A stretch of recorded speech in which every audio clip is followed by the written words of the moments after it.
Hello everyone, আজ হচ্ছে 26শে ফেব্রুয়ারি, শিবরাত্রি। চলো তোমার সাথে একটা ছোট্ট মিনি ব্লগ শেয়ার করি। সকাল থেকে আমি একটু ম্যাথ প্র্যাকটিস করছিলাম, যেহেতু সামনেই তো এখন এক্সাম।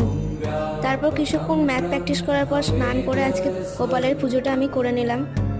আমাদের বাড়ির সামনে এই শিব মন্দিরটাতেই আমরা জল ঢালি। তো বৌদি আমার কাছে মেহেন্দি পরতে এসেছিলো, বৌদিকে মেহেন্দিটা পরিয়ে দিলাম।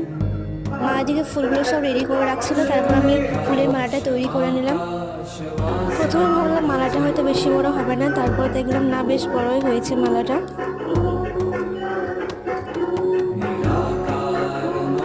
দেখো, আজ আমার মন হলো, সেই জন্য আমি সামনে চুলে কয়েকটা বেনুনি করে নিলাম। রাতের চুলটা ছেড়ে দেবো, শাড়ি পরবো তাই।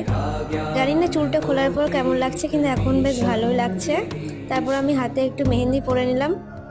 আমি মেহেন্দিটা পরার প্রায় 5 মিনিট পরই মুখ ধুয়ে দিয়েছি, তাও দেখো খুব সুন্দর কালার হয়েছে, যেহেতু এটা চাইনা মেহেন্দি তাই। তারপর একটু নেল পলিশ পরে নিলাম।